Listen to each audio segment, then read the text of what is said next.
So we're now at the halfway point of the Obi-Wan series, and the one common thing that I hear everybody keep talking about is, why is Obi-Wan Kenobi so weak?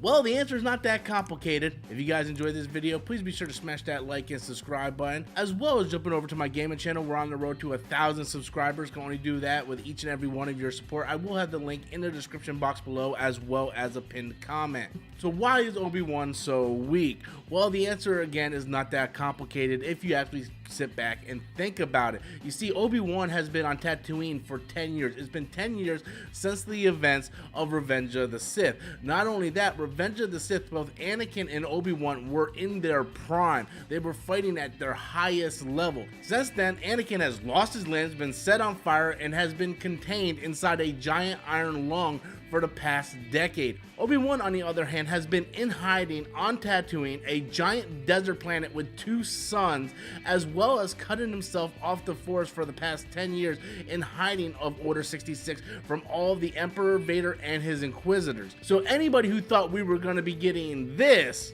in the Obi-Wan series just isn't thinking realistically. Just like anything in life, if you don't use it, you lose it. That statement rings very true in everything, especially when it comes to fighters and athletes. In the case of Obi-Wan, being stranded for 10 years is no different than an athlete being retired for 10 years. Not only does Obi-Wan being weaker make sense in a logical standpoint, but it also makes sense in a story standpoint. Don't forget, we're only about 9 years away from the events of A New Hope, so they have to explain how these fighters went from their prime fight in Revenge of the Sith to this weak and battered fight in A New Hope. It makes sense in terms of the storytelling because you see what these characters have been through for the past 10 years.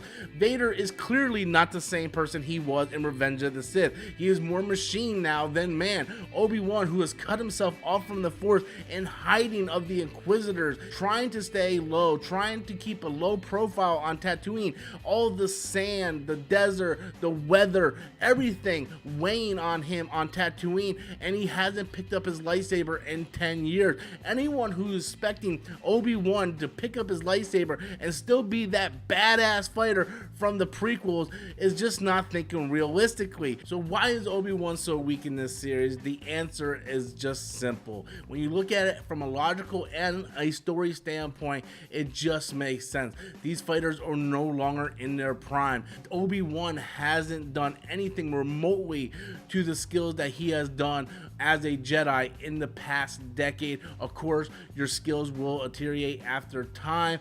So in actuality, guys, Obi-Wan's not weak at all. In fact, it makes perfect sense if you just sit back and think about it. But at the end of the day, Father Time beats us all, and this is no exception. So guys, I hope this answers some of your questions. Be sure to leave your comments in the comment box below. Smash that like and subscribe button. Also, if you can jump over to my gaming channel, I would appreciate it. The link will be in the description box below, as well as the pinned comment. And until next time, everybody, I am Robert Storms, and that's my opinion.